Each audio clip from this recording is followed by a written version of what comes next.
इसके पहले वाले वीडियो में आप लोगों को 1 से 5 तक के श्लोकों के बारे में बताया गया था, इसलिए मैं इसमें ज़्यादा भूमिका इसमें नहीं दे रहा हूँ। सुश्रुत के बारे में सब इस पर लिखा हुआ है, इसके पहले वाले वीडियो में जब देखे होंगे। सीधे सीधे मैं श्लोक संख्या 6 पर आता हूँ, जिसमें व्यायाम के महत्व को किस तरीके से बताया जा रहा है। व्यायाम श्रीगात्रस्य पदाभ्याम उद्वर्तितस्य च व्याधयो नोपसर्पन्ति वैनतेयम विवोरगा। कहता है व्यायाम के कारण स्वेद सिक्त शरीर वाले व्यक्ति को दोनों पैरों को ऊपर उठाकर व्यायाम करना चाहिए। जरा ध्यान दें, स्वेद सिक्त, स्वेद कहते हैं पसीने को। जैसे मान लीजिए किसी के शरीर में पसीना ज्यादा आता है, किसी के शरीर में पसीना थोड़ा कम आता है, तो यहाँ आचार्य बताते हैं कि व्यायाम के कारण यदि स्वेद सिक्त जो इनका शरीर है उनको दोनों पैरों को उठाकर व्यायाम करना चाहिए। इससे ये होगा कि रोग उनके पास नहीं आते हैं। जो लोग स्वेद सिक्त अवस्था में भी दोनों पैरों को उठाकर व्यायाम करते हैं, वो रोग उनके पास वैसे ही नहीं आते जैसे गरुड़ के पास सांप। यहाँ एक पौराणिक कथा के बारे में भी संकेत दिया जाएगा। जब हम परिश्रम करेंगे तो शरीर से पसीने निकलेंगे, स्वाभाविक सी है। शरीर स्वेद सिक्त होगा और दोनों पैरों को ऊपर उठाकर व्यायाम करने से स्वेद सिक्त होने के बाद भी हमारा शरीर उस तरीके का बन जाएगा कि रोग हमारे शरीर को प्रभावित नहीं कर पाएंगे। वैसे जैसे गरुड़ के पास सांप अपने प्रभाव को नहीं विशेष रूप में कुछ दिखा पाते हैं, सांप पराजित हो जाते हैं गरुड़ से। एक कथा आती है कि प्रजापति कश्यप की 2 पत्नियां थी। एक का नाम था कद्रु और दूसरे का नाम था विनता। विनता के पुत्र का नाम है गरुड़, इसीलिए गरुड़ को वैनतेय भी कहा गया। वैनतेय भी कहा गया क्योंकि विनिता के पुत्र थे। अन प्रत्यय है और अन प्रत्यय से विनता या अयम, इसको व्युत्पत्ति हम लोग ऐसे कर सकते हैं कि विनता या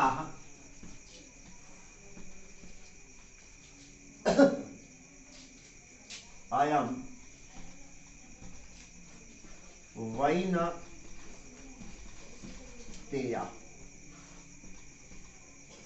वैनतेय हम लोग कहते हैं गरुड़ को, और प्रत्यय है। विनीता के पुत्र गरुड़ थे और कद्रु के जो पुत्र हैं वो सर्प हैं, और दोनों एक दूसरे के विरोधी हैं, लेकिन दोनों एक ही बाप की संतान हैं।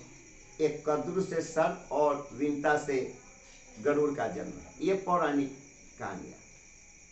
तो रोग वैसे ही व्यायाम करने वाले के पास नहीं आते जो स्वेद सिक्त होकर पैरों को ऊपर उठाकर व्यायाम करता है। जैसे गरुड़ के पास सांप, व्यायाम से आयु रूप, ये भी व्यायाम से आयु भी बढ़ता है। हालांकि लोग कहेंगे कि आयु को तो परमात्मा या विधाता निर्धारित कर देता है कि आपको इतना दिन जीना है, फिर व्यायाम हमारे आयु को बढ़ाएगा कैसे? व्यायाम आपके शरीर की आयु को बढ़ाने का मतलब आप स्वस्थ रूप में अपनी जिंदगी को व्यतीत करेंगे। आप कष्ट साध्य जिंदगी व्यतीत नहीं करेंगे, और रूप शरीर की खूबसूरती भी व्यायाम से बढ़ती है और व्यायाम इसे सुंदर बना देता है। श्लोक संख्या 7, व्यायामं कुर्वतो नित्यं विरुद्धम अपि भोजनम विदग्धम अविदग्धम वा निर्दोषम परिपच्यते। यहाँ इस तथ्य की ओर इशारा किया गया है, जैसे कभी हम लोग कुछ कच्चा खा लेते हैं जो तरीके से पकाया हुआ नहीं है, तो वैसे भोजन को खा लेने से हमारी पाचन क्रिया प्रभावित हो जाती है। इस ओर इस श्लोक में इशारा किया जा रहा है कि व्यायामो ही सदा पथ्यो बलिनाम स्निग्ध भोजनम, चिकनाई वाला भोजन शौच शीते बसंते च तेसम पथ्य तमः स्मृतः, पूरा श्लोक है। कहते हैं कि जो चिकनाई वाला भोजन जो है, चिकनाई वाला भोजन खाने वालों और बलवानों के लिए व्यायाम स्वास्थ्य वर्धक है। जैसे आप ज्यादा चिकनाई जो, जैसे घी वगैरह है, मक्खन है, दूध मांग रहे हैं, ये सब यदि ऐसे भोजन आप कर रहे हैं तो आपके लिए व्यायाम एकदम जरूरी है। क्योंकि बिना व्यायाम के यदि आप ज्यादा चिकनाई वाला भोजन करेंगे तो आपका स्वास्थ्य प्रभावित होगा। लेकिन व्यायाम आप कर रहे हैं तो चिकनाई युक्त भोजन भी आपके लिए स्वास्थ्य वर्धक होगा, आपके लिए फायदेमंद होगा। और शौच शीते बसंते च तेषां पथ्य तमः स्मृतः, वह सर्दी और बसंत जो तमाम ऋतु में परिवर्तित होती है, व्यायाम में स्वास्थ्य वर्धक बताया गया है। मतलब यदि आप व्यायाम कर रहे हैं और स्निग्ध भोजन, ज्यादा चिकनाई वाला भोजन ले रहे हैं, वसा युक्त भोजन ले रहे हैं और व्यायाम कर रहे हैं तो आपके शरीर पर कोई विशेष प्रभाव होने वाला नहीं है। और ऋतु परिवर्तन का भी आपके शरीर पर कोई विशेष प्रभाव होने वाला नहीं है यदि आप ठीक तरीके से व्यायाम कर रहे हैं। यहाँ भी व्यायाम के महत्व को ही दर्शाया जा रहा है। 9वां आपको 7 में एक बार फिर देखेंगे, व्यायामम कुर्वतो नित्यम। मैंने 7 के साथ 8 को भी समझा दिया, एक बार से फिर 7 और 8 को देखें। व्यायामम कुर्वतो नित्यम विरुद्धम अपि भोजनम, जो प्रतिदिन व्यायाम करने वाला है वह विरुद्ध भोजन, प्रतिकूल भोजन भी, विदग्धम अविदग्धम, चाहे वो पका हो या कच्चा हो, वो किसी भी तरीके का भोजन उसको आसानी से पच जाता है। श्लोक संख्या 7 में ये संकेत है, विदग्धम अविदग्धम। आप कसरत कर रहे हैं, प्रतिदिन शारीरिक श्रम कर रहे हैं, तो मतलब आप व्यायाम कर रहे हैं, तो विरुद्ध भोजन भी, प्रतिकूल भोजन भी, जो स्वास्थ्य के अनुकूल नहीं होता है वैसा भोजन भी, और वो कच्चा भी हो, अच्छे तरीके से पका हुआ नहीं हो, ऐसा भोजन भी आसानी से पच जाएगा यदि आप प्रतिदिन व्यायाम करते हैं।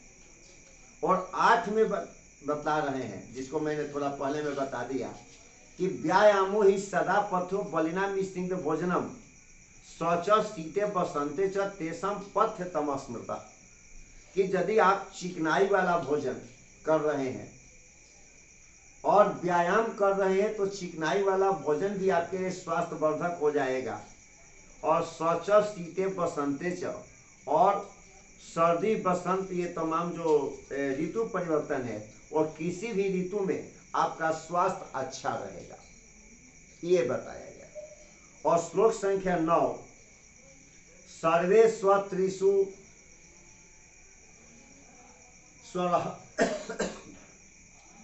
हरः पुंभिरात्महितैषिभिः बलस्यार्धेन कर्तव्यो व्यायामो हन्यतोऽन्यथा।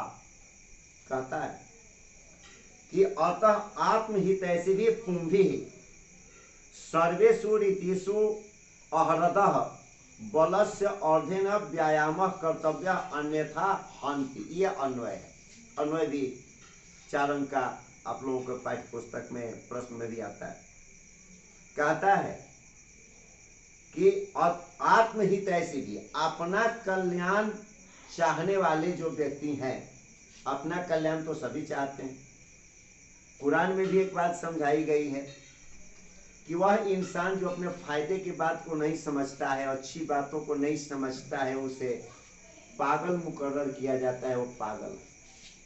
तो आत्महित ऐसी भी, आत्म कल्याण चाहने वाले व्यक्ति को सभी ऋतुओं में प्रतिदिन अपने शरीर के आधे भाव से, मतलब शरीर की आधी ताकत से व्यायाम करना चाहिए।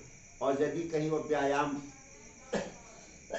नहीं करता है तो कहा कि अन्यथा हंति, तो समझिए कि वो मरता है, दिखता है कि वो जीवित है लेकिन वो मर ही रहा है।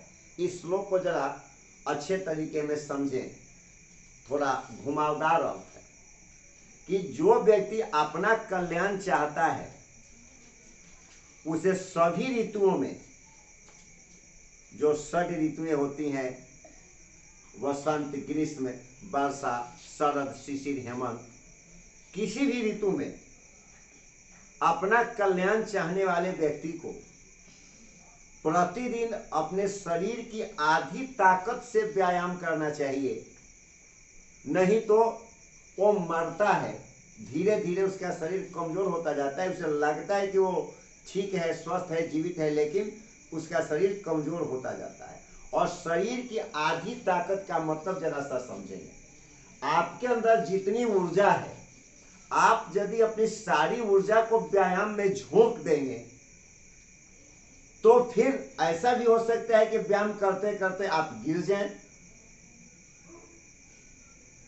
इसलिए शरीर की आधी ताकत से व्यायाम करना चाहिए, ताकि यदि व्यायाम करने की क्रिया में कोई दुर्घटना भी होती है, कोई अघटनीय घटना भी हो जाती है, तो कम से कम आप अपने शरीर को व्यवस्थित कर सकें, आप अपनी बॉडी को कंट्रोल कर सकें। इसलिए आधी ताकत से ही व्यायाम करने की बिंदु की ओर आचार्य सुश्रुत इशारा कर रहे हैं। और यदि आप व्यायाम नहीं कर रहे हैं तो समझिए कि दिन प्रतिदिन आप बहुत तेज रफ्तार से मौत की ओर बढ़ रहे हैं। वो आपको दिखेगा नहीं कि आपके शरीर के अंदर में क्या क्या कमी आ रही है, क्या क्या कमजोरी आ रही है, वो दिखता नहीं है, महसूस कर सकते। और श्लोक संख्या 10, हृदय स्थाना स्थितो वायुर यदा वक्त्रम प्रपद्यते व्यायामं कुर्वतो जंतो तद बलार्धस्य लक्षणम। कहता है कि व्यायामं कुर्वतो जंतो हृदय स्थान आस्थितः वायु यदा वक्त्रम प्रपद्यते तत्बल अर्धस्य लक्षणम। इसके पहले आपको बताएगा कि आधी ताकत से व्यायाम करना चाहिए, और इस श्लोक में बता रहे हैं, उसी की ओर इशारा कर रहे हैं कि व्यायाम करते हुए व्यक्ति के शरीर में जो स्थित वायु है, व्यायाम करते हुए व्यक्ति के शरीर में स्थित वायु जब उसके मुंह तक पहुंचती है, मुख तक आ जाती है, तो यह आधे बल की पहचान है। जरा ध्यान दें, श्लोक संख्या 9 में बताया गया कि आधी ताकत से व्यायाम करनी चाहिए, लेकिन अब प्रश्न ये उठेगा कि आधी ताकत से व्यायाम करने की ओर रचनाकार का इशारा क्या है। लोग अंदाजा नहीं लगा पाएंगे, या आप अंदाजा नहीं लगा पाएंगे कि शरीर की आधी ताकत आखिर क्या है। तो आगे के श्लोक में, इस 10वें श्लोक में आचार्य बताते हैं कि आधी ताकत की पहचान क्या है।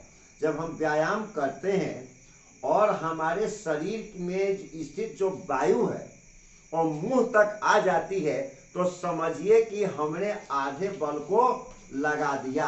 ऐसे ऐसे समझ सकते हैं कि किसी भारी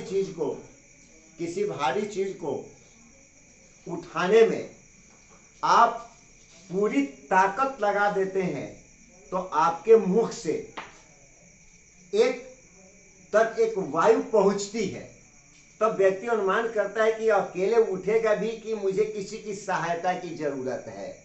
ये यौगिक क्रियाएं हैं, शारीरिक क्रियाएं हैं। व्याख्यान चाहे मैं इस पर जितना दे दूं, लेकिन इसे समझ पाएंगे, महसूस आप कर पाएंगे जब आप व्यायाम को अपनी सामर्थ्य, तो यहाँ शब्द बेहतर नहीं है, अपने समय के मुताबिक, सुविधा के मुताबिक जितना हो सके करें, तो इसके लाभ से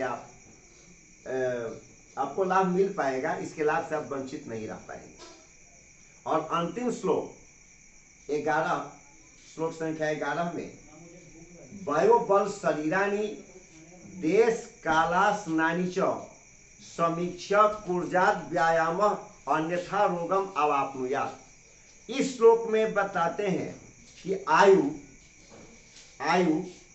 बल, शरीर, देश, काल, भोजन आदि को परखकर ही व्यायाम करना चाहिए। जरा यह एक बहुत मार्के का यहाँ तर्क है। वय बल शरीरानि देश काल स्नानि च समीक्ष्य व्यायामम कुर्यात् अन्यथा रोगम अवाप्नुयात्। अर्थात आयु मतलब अवस्था, और ये नहीं कि आपकी अवस्था 80 वर्ष की है, 60 वर्ष की है और आप वैसा व्यायाम करने लगे जैसा 15-16 साल के बच्चे कर रहे हैं, 20 साल वाले कर रहे हैं। तो 20 साल वाले व्यक्ति की तरह तो 60 साल 80 साल का व्यक्ति व्यायाम कर नहीं पाएगा।